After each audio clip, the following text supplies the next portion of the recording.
유명한 성경 주석가 바클레이는 기도에 대해서 이렇게 이야기를 합니다. 기도할 때는 세 가지를 알고 믿어야 합니다. 첫 번째는 우리를 무엇보다 누구보다 사랑하시는 하나님의 사랑을 믿어야 합니다.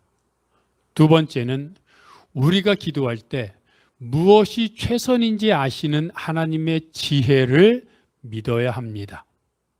세 번째는 우리에게 그것을 주실 수 있는 능력이 있다는 하나님의 능력을 믿어야 합니다. 라고 이야기합니다. 사실 어떻게 보면 너무나 당연한 것 아닙니까? 하나님이 우리를 사랑하지 않는다면 기도한들 무슨 소용이 있겠습니까? 혹 우리를 사랑하신다고 해도 내가 기도하는 것에 가장 좋은 것이 좋은 것이 무엇인지를 하나님이 모르신다면 기도해야 할 이유가 없지요. 하나님이 나를 사랑하십니다. 또 나에게 무엇이 제일 좋은지도 아십니다. 그런데 그걸 주실 능력이 없다면 그것 또한 기도할 이유가 없습니다. 그런데 바클레이가 말한 것처럼 또 우리가 알고 경험하는 것처럼 하나님은 우리를 사랑하시고 우리에게 무엇이 최고로 좋은지 알고 계시고 그것을 주실 능력도 갖고 계시니 우리가 할 일은 하나님이 그것을 주실 때까지 끝까지 믿고 목숨 걸고 기도하는 것입니다. 그래서 믿음이 중요한 겁니다. 믿음이란 무엇입니까? 첫 번째로 뭐가 믿음이냐는 겁니다. 거창하게 말할 것도 없지요. 믿는 것입니다. 사람들은 무엇인가 늘 믿으며 살아갑니다. 그래서 히브리서 11장 1절은 뭐라고 말합니까? 믿음은 바라는 것들의 실상이요 보이지 않는 것들의 증거라고 말합니다. 언뜻 들으면 어려워 보이기도 합니다. 보이지 않는 것의 실상? 바라는 것에 보이지 않는 것들이 실상이고 보이지 않는 것들의 증거? 그게 뭐지? 요즘 여름 휴가철이 다가옵니다. 그래서 TV를 틀면 야 놀자! 그런 광고 나오죠. 여기 어때? 뭐 이런 광고가 나옵니다. 여행 갈 때 자기네 이용하라는 겁니다. 그런데 여러분 생각해 보십시오. 내가 이미 몇 월 며칠 날 어디로 여행 가기로 생각을 이미 결정을 했습니다. 그러면 그때부터 어떻게 된 겁니까? 내가 이미 거기로 가기로 결정을 했습니다. 누가 뭐라고 해도 나는 거기 갈 겁니다. 그러면 그때부터 무슨 생각을 하냐면 와, 그 해변에 내가 수영복을 입고 수영을 해야지. 그 생각을 하는 겁니다. 때로는 일하면서, 때로는 친구를 만나면서, 때로는 침대에 누워있으면서 그 상상을 하는 겁니다. 지금 내가 가기로 했던 그 해변에, 가기로 했던 그 담림, 그 숲속에 내가 지금 있는 겁니다. 그 숲속의 나무의 향기를 맡으며 야, 삼겹살을 구워 먹어야지 하면서 뭐 이런저런 생각을 하는 겁니다. 아직 오지도 않았습니다.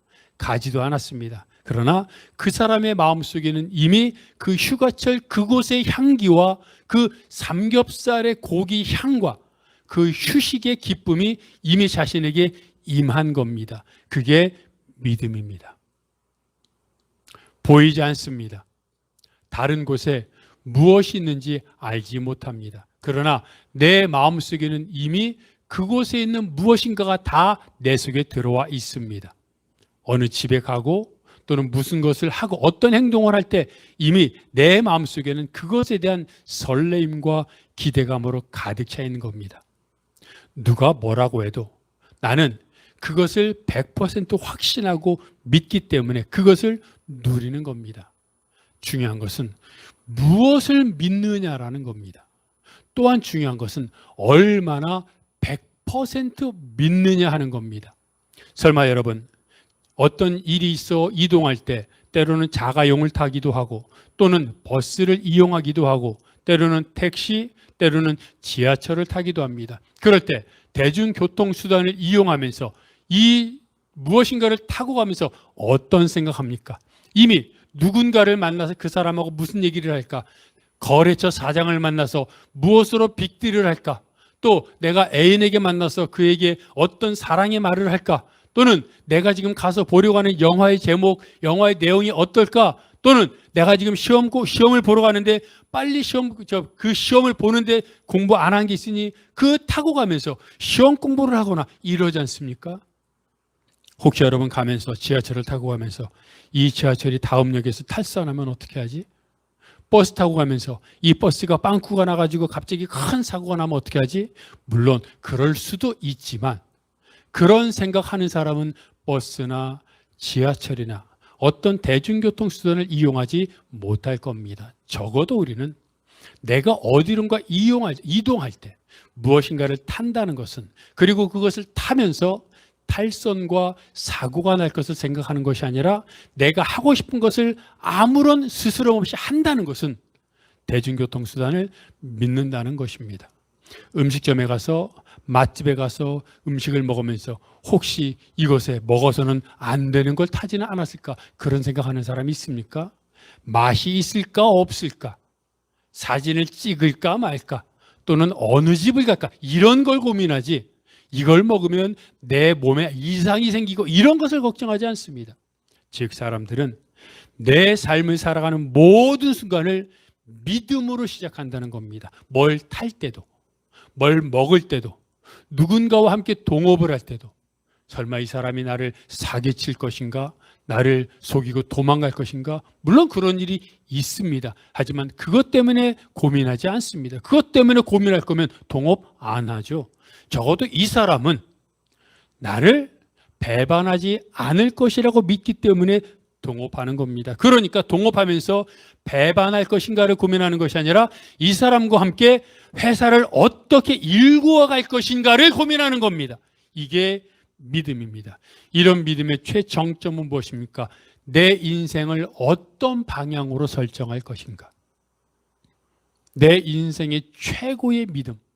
내가 무엇을 목적으로 하여 그것이 최고라고 믿고 살아갈 것인가. 왜냐하면 무엇을 최고의 인생의 목적이라고 생각하느냐에 따라 여러분 아시지 않습니까? 내 삶의 모든 게 바뀝니다. 히브리서 11장에 나오는 믿음의 사람들 중에 우리가 잘 알고 있는, 그리고 제가 여러 번 얘기한 모세가 있습니다. 모세는 이집트의 왕자였습니다. 그것도 애굽 사람이 아닌 히브리 사람으로서 왕자가 됐습니다. 말이 됩니까?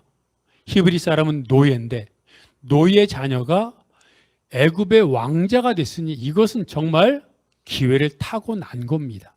그런데 모세가 40살이 되었을 때 인생의 절정기 아닙니까? 애굽의 왕자 자리를 내놓습니다. 그리고 노예로 살기로 합니다. 이런 청천벽력 같은 소식이 어디 있습니까? TV를 틀면 아침 드라마 또는 저녁 일일 드라마가 방영이 될 때가 있는데, 그럴 때 여러분 아침이나 저녁 일일 드라마의 단골 메뉴가 뭡니까? 자녀가 뒤바뀌는 겁니다.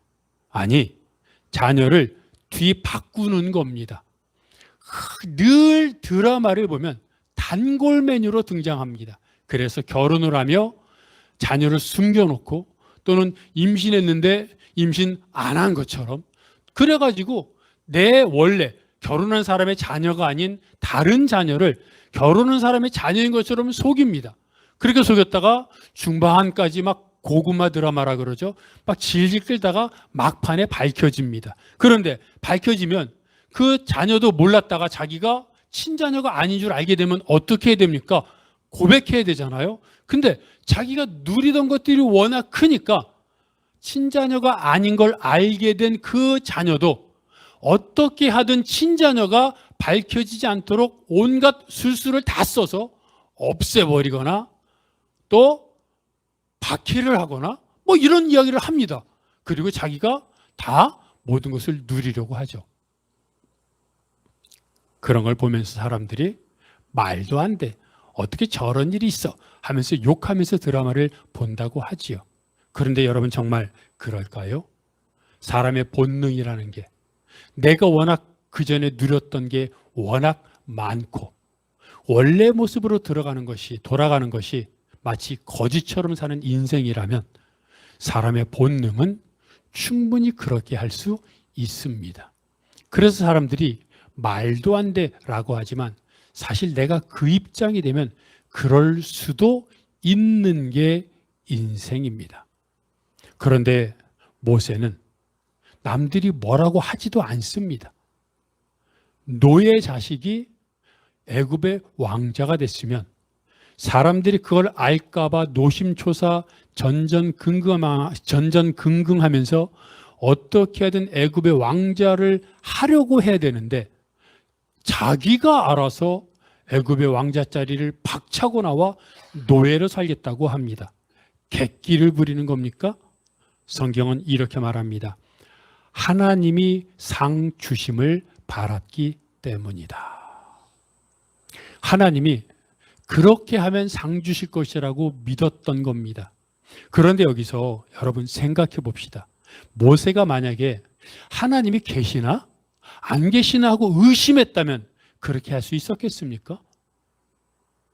또 하나님이 자기에게 애굽의 왕자 자리를 버리고 이스라엘의 독립, 구원을 위해 노예 자리로 박차고 나오는 것을 하나님이 보시고 상을 주시는데 하나님이 주시는 상이 애굽의 왕자로 사는 것보다 별 볼 일이 없고 고만고만하다면 그렇게 하겠습니까? 아닙니다. 모세는 하나님이 계시다는 사실을 확신하고 믿었고 그리고 자신이 이스라엘 백성의 구원을 위해 노예로 살 때 하나님이 주시는 그 하늘 보화, 즉 상이 말할 수 없을 만큼 크다는 사실을 알았습니다. 그래서 모세는 애굽의 왕자 자리를 박차고 나올 수 있었습니다. 소련의 스탈린 시대 때 시베리아의 강제 수용소에 유대인 젊은 의사인 보리스 콘펠드라고 하는 사람이 수용되었습니다. 그는 시베리아 수용소에서 의사로서 살아가고 있었습니다. 그런데 어느 날 신실한 그리스도인을 만나 그로부터 복음을 듣게 되었습니다. 오랫동안 그 사람을 통해 복음을 듣고 또 들어 보리스 콘펠드는 예수를 믿는 신실한 그리스도인이 되었습니다. 그래서 그는 두 가지 결심을 했는데 내가 복음을 받은 것처럼 나도 복음을 전하겠다. 그리고 저 사람이 나를 그렇게 사랑해 복음을 전한 것처럼 나도 이웃을 사랑했다. 그래서 복음 전파, 이웃 사랑 이 두 가지를 모토로 살겠다고 다짐했습니다. 그러던 중에 그 시베리아 수용소의 한 젊은 죄수가 암에 걸려서 고통스러워하는 것을 보게 되었습니다. 생각해 보면 아니 이런 병원에서나 돈 받고 암을 수술해 주지.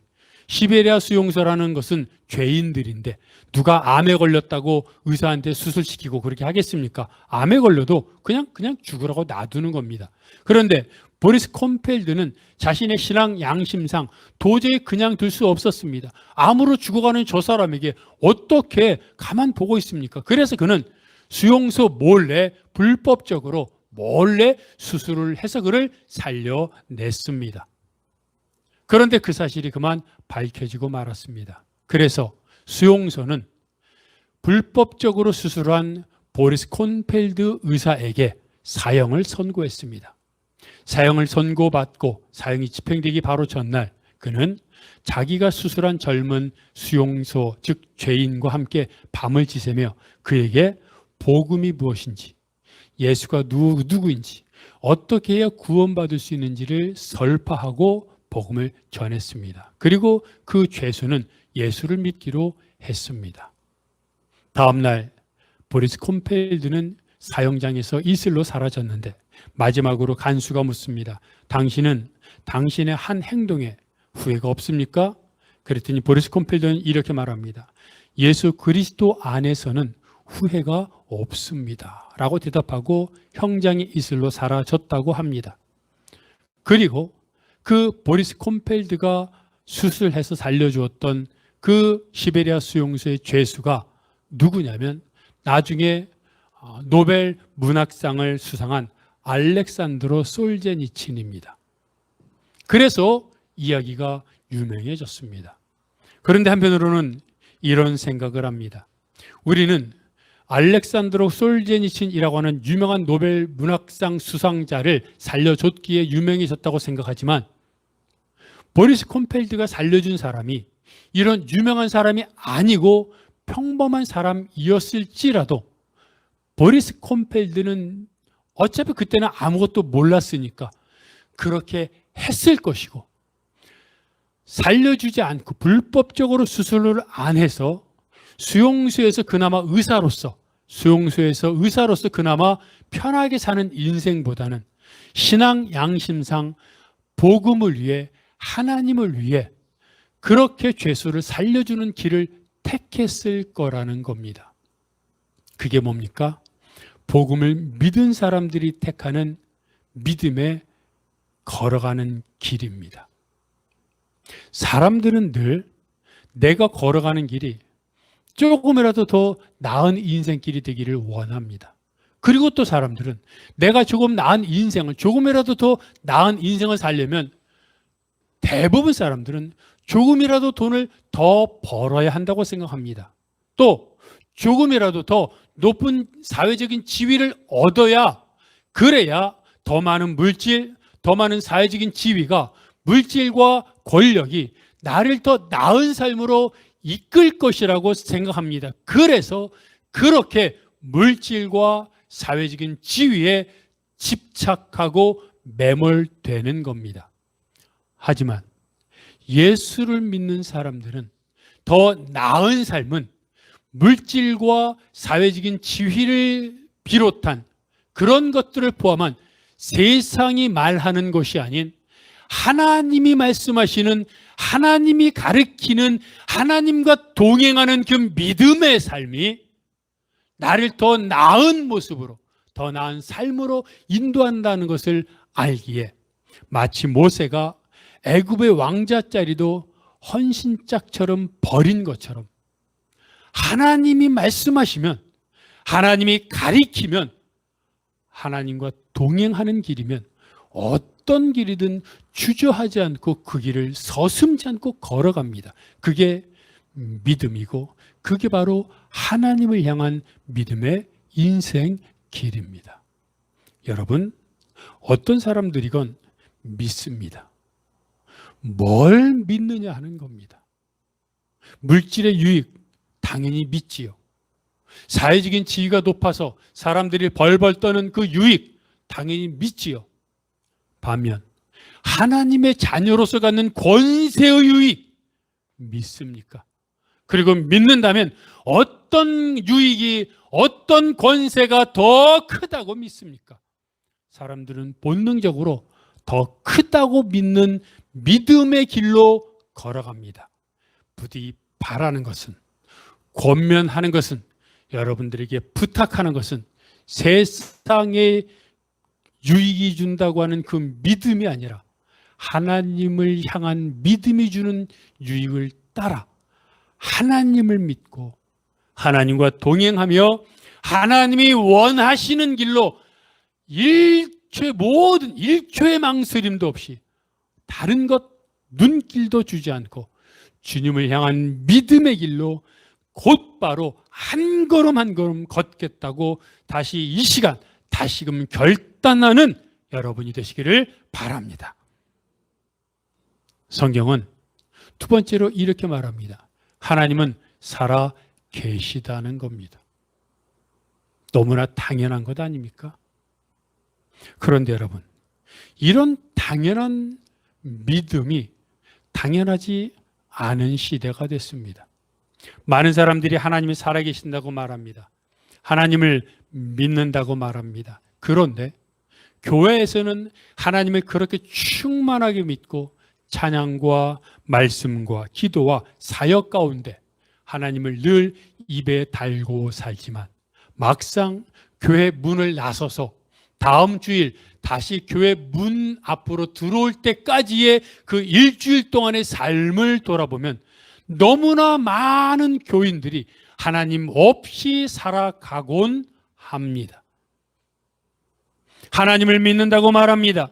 하나님이 살아계시다고 말합니다. 믿습니까? 라고 물어보면 당연히 믿는다고 말합니다. 그런데 예배 참석하지 않습니다. 그런데 하나님을 의식하지 않습니다. 그런데 사업을 하며 회사 일을 하며 누군가 만나며 무엇인가 중차대한 일을 하는데 하나님에 대한, 하나님이 원하시는 것이 무엇인가에 대한 그런 고민이 전혀 없이 내가 살아온 경험, 내가 지금까지 쌓은 지식, 그리고 누군가의 도움을 받는다면 하나님의 도움이 아닌 세상의 전문가의 도움을 받아 조금 전에 말한 것처럼 물질과 사회적인 지위를 올리기 위한 방법으로만 살아가더라는 겁니다.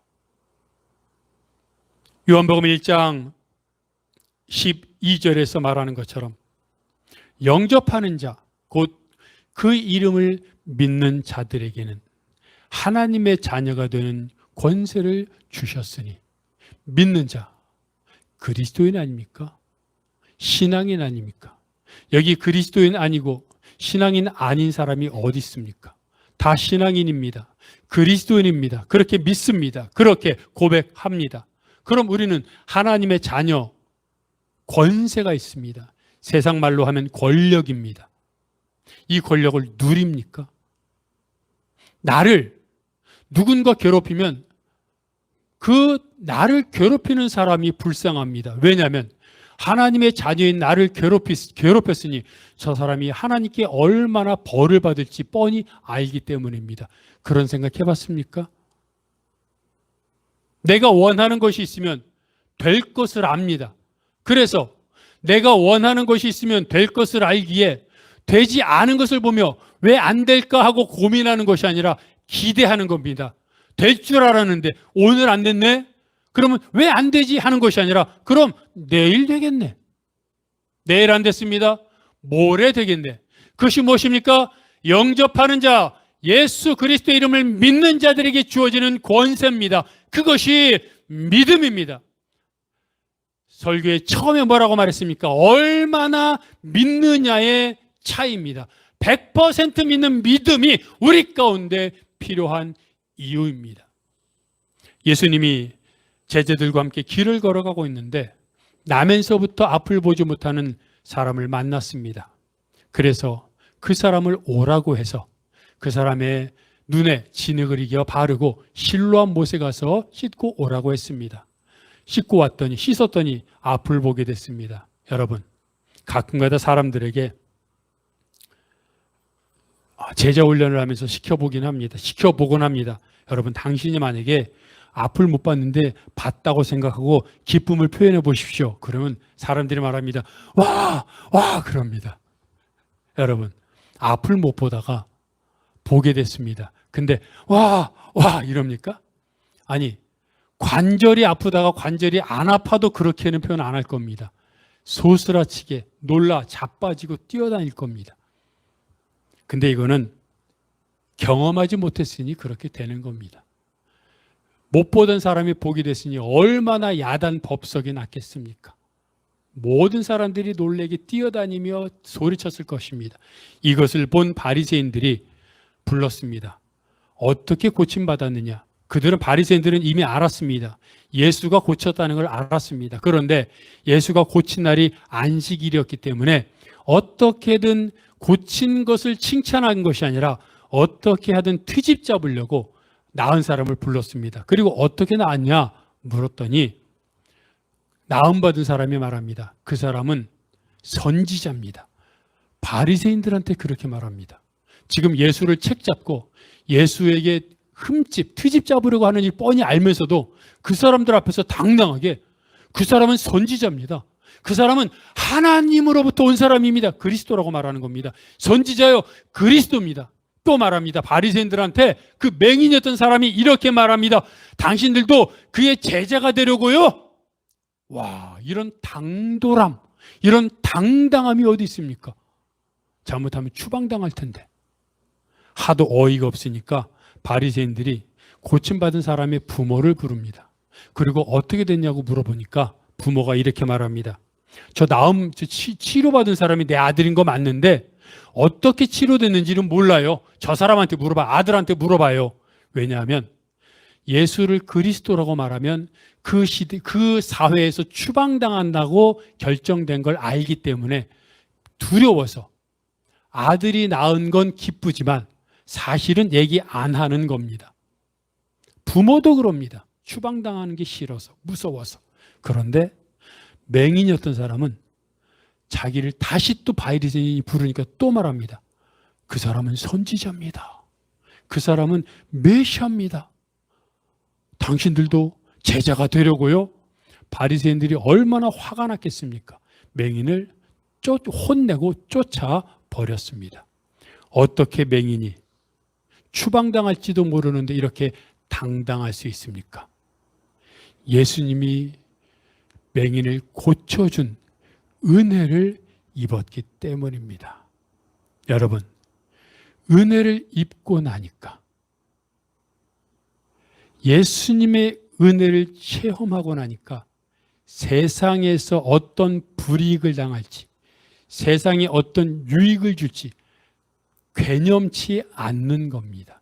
이미 예수님으로부터 받은 은혜가 크기 때문입니다. 여러분, 하나님이 살아계시다는 것을 믿는 것은 믿습니까? 예, 믿어요. 이걸 말하는 게 아닙니다. 내 삶으로 고백하는 겁니다. 그 삶은 단순히 입술의 고백이 아니라 이 땅에서 어떠한 돈, 물질과 권력으로 나를 유혹해도, 칼과 총으로 나를 위협해도 굴하지 않고 넘어가지 않는 것이 하나님이 살아계시다는 것을 고백하는 믿음입니다. 여러분, 하나님이 살아계심을 믿습니까? 하나님이 우리의 아버지심을 믿습니까? 그 믿음 앞에 이 땅에 무서울 것이 무엇이 있으며 두려울 것이 무엇이 있습니까? 나를 괴롭히는 사람이 있습니까? 그 사람을 보면 무서워할 것이 아니라 불쌍히 여기고, 내가 원하는 것이 있습니까? 그러면 기대하는 겁니다. 오늘 해주실까? 내일 해주실까? 그런 믿음을 갖고 하나님의 살아계심을 믿음으로 고백하는 여러분들이 되시기를 바랍니다. 성경은 세 번째로 하나님은 자기를 찾는 자들에게 상을 주신다고 말하고 있습니다. 하나님이 살아계시다는 걸 믿는 건 바로 하나님을 찾는 겁니다. 너무나 당연한 것 아닙니까? 하나님이 살아계신다고 믿습니다. 그런데 그 하나님이 어떤 분입니까? 천지를 창조하셨고 천지를 지금도 주관하시는 분입니다. 내 머리털을 세시는 분입니다. 내가 앉고 일어서는 걸 아시고, 내가 바다 끝에서 외로워하고 무덤 속에서 절망할 때도 내 손을 잡고 계신다고 말씀하십니다. 근데 그걸 믿는다고 말합니다. 그런데 신기하죠? 그걸 믿는데 하나님 없이 살아갑니다. 이게 믿는 겁니까? 안 믿는 겁니다. 그래서 야고보서 2장 26절은 이렇게 말합니다. 행함이 없는 믿음은 죽은 것이다. 믿는다고 말하는데 하나님 없이 살고 있어? 너 믿음 죽은 거야 라고 말하는 겁니다. 또 성경은 뭐라고 말합니까? 역대하 16장 9절에서 이렇게 말합니다. 하나님은 자기를 찾는 자들에게 전심으로 최선을 다해 자기를 찾는 자들에게 능력을 베푸신다고 말합니다. 하나님의 능력, 하나님의 은혜는 그냥 임하지 않습니다. 하나님을 찾을 때 우리에게 넘쳐납니다. 모압 여인 룻이 시어머니 나오미를 따라 이스라엘 예루살렘으로 왔습니다. 민족을 버린 겁니다. 동족을 버린 겁니다. 자기 신을 버린 겁니다. 그리고 자기 가족을 버린 겁니다. 하나님을 선택했습니다. 어떻게 되었습니까? 보아스를 만나 대를 이을 수 있었고 예수 그리스도의 조상이 되었습니다. 왕비 에스더가 죽으면 죽으리라 다짐을 하고 왕 앞에 나아갔습니다. 어떻게 되었습니까? 이스라엘 민족을 몰살하려고 했던 하만이 죽었고 모든 영광을 에스더와 이스라엘 민족이 차지할 수 있게 되었습니다. 빌립보서 4장 6절부터 7절까지는 이렇게 말을 합니다. 아무것도 염려하지 말고 다만 모든 일에 기도와 간구로 너희 구할 것을 감사함으로 하나님께 아뢰라. 그리하면 모든 지각에 뛰어난 하나님의 평강이 그리스도 예수 안에서 너희 마음과 생각을 지키시리라. 여러분에게 계속해서 강조하고 여러분들에게 설명하는 구절입니다. 우리는 빌립보서 4장 6절 말씀만 좋아합니다. 아무것도 염려하지 말고 다만 모든 일에 기도와 간구로 너희 구할 것을 감사함으로 하나님께 아뢰라. 그리고 그 다음엔 우리가 추측합니다. 그러면 이루시리라. 그러면 응답하시리라. 그러면 들으시리라. 그런데 성경은 7절에 뭐라고 말합니까? 응답하겠다고 말씀하지 않습니다. 너희 마음과 생각을 지키시리라. 즉 평강을 주시리라. 너희 마음에 평안을 주리라 말씀하십니다. 많은 그리스도인들은 이 구절이 못마땅합니다. 우리가 기도하면 응답하셔야지 왜 평안하게 해주시느냐. 그러다가 응답 안 해주시면 어떻게 하느냐. 평안이 무슨 소용이냐. 응답이 최고다. 사실 사람들의 진짜 마음이 이거 아닙니까? 응답받으려고 기도했지 평안함을 얻으려고 기도했습니까? 그런데 여러분 조금만 더 생각해 보십시오. 사람들이 기도하는 것마다 다 응답받으면 이 세상이 어떻게 되겠습니까? 아니, 솔직히 생각해 보십시다.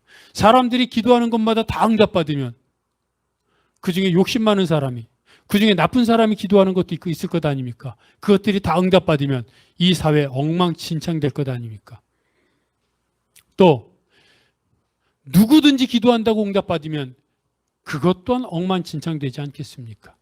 즉 기도는 기도하는 내용이 하나님의 뜻에 합당해야 응답받습니다. 또 기도하는 내용이 하나님의 뜻에 합당하게 기도할 수 있는 사람은 하나님과 동행하는 사람이 그렇게 기도할 수 있습니다. 그렇다면 우리에게 이런 고민이 생기는 겁니다. 그럼 내가 하는 기도가 하나님의 뜻에 합당한지 아닌지, 내가 욕심으로 기도하는 것인지, 하나님이 내 기도를 응답하실 것인지 어떻게 알 수 있습니까? 성경은 분명히 구하라 주실 것이라고 말씀하시지 않았습니까? 그러면 우리가 어떻게 기도해야 합니까? 의문점이 듭니다. 그런데 여러분, 이게 바로 기도의 본질입니다. 이것을 우리가 알아야 합니다. 이게 기도의 생명입니다. 이것을 우리가 해결하지 못하면 기도할 수 없습니다. 우리는 기도해야 합니다. 그런데 여러분, 전제 조건이 있습니다. 끝까지 기도해야 됩니다. 하나님이 응답하실 때까지 분명히 하나님은 말씀하셨습니다. 응답하십니다. 응답하실 때까지 기도해야 됩니다. 그러나 대부분의 수많은 사람들은 응답받지 못하고 그 전에 기도를 그만둡니다. 포기합니다. 여러분, 나의 기도를 돌아보십시오. 대부분의 기도는 응답받기 전에 기도하지 않습니다. 응답받기 전에 그만둡니다. 그러나 기도는 응답받을 때까지 해야 됩니다. 그래서 뭐라고 표현합니까? 목숨 걸고 기도하는 겁니다. 그러면 어떤 일이 일어납니까? 여러분 잘 보십시오. 내가 기도하는 게 욕심으로 기도한 것일 수 있습니다. 우리는 모르지만 욕심으로 기도하는 것일 수 있고 필요하지 않은 것을 기도할 수도 있습니다. 그러나 끝까지 기도한다라는 전제 아래 하나님 앞에 기도하면 어떤 일이 일어납니까? 여러분, 끝까지 기도한다는 건 뭡니까? 믿는다는 겁니다. 여러분, 믿지 않으니까 중간에 포기하는 겁니다. 솔직히 생각해 보십시다. 하나님이 내 기도 응답하신다고 믿는다면 왜 기도를 포기합니까? 믿지 않으니 포기하는 겁니다. 하나님이 내 기도에 응답하신다고 믿으면 기도하던 중에 응답이 안 되면 어떤 생각을 합니까? 왜 응답 안 하시지? 라고 의문을 갖게 되는 겁니다.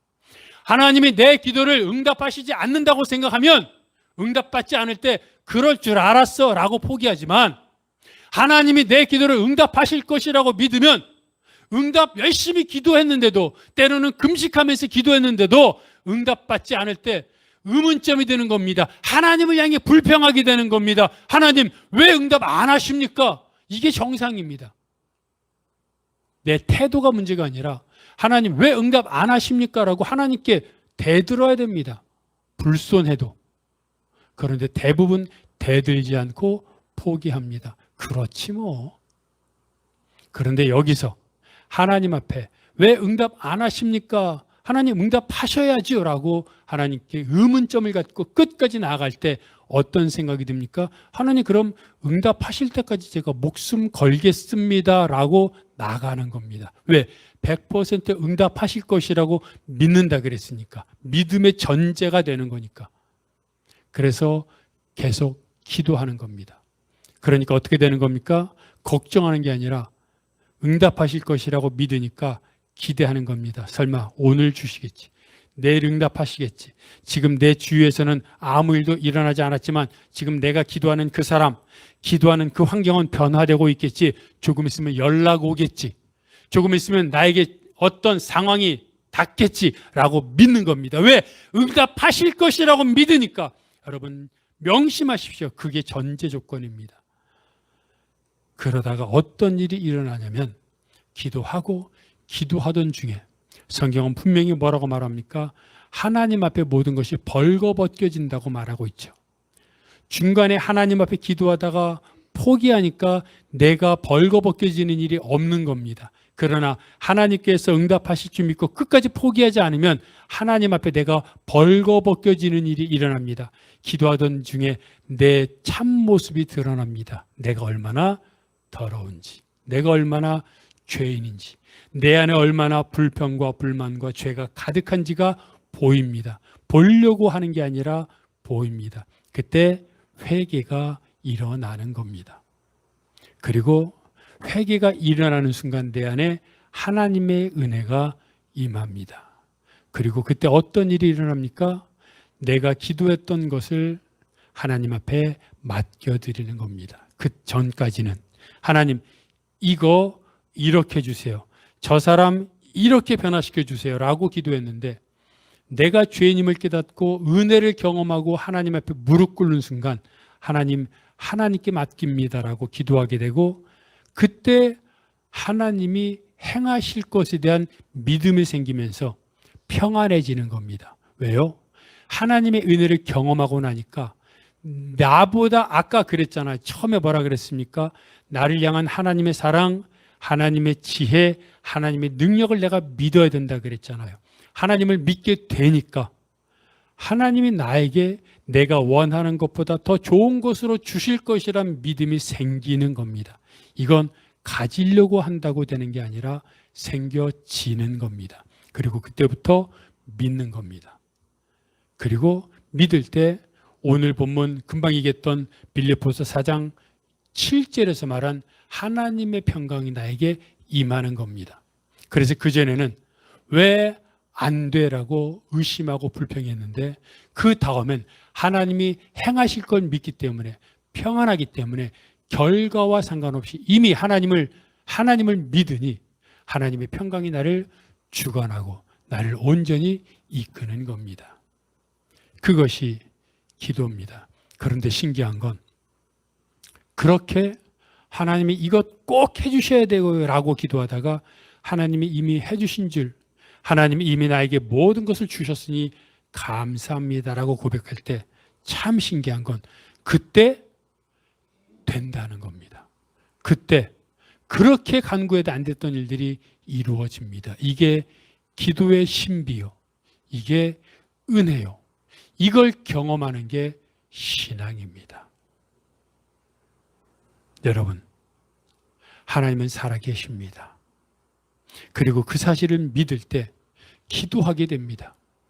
늘 말씀드리지 않습니까? 우리 가정에, 우리 가족에, 또는 나에게 이런저런 말 못할 고민과 근심거리가 얼마나 많습니까?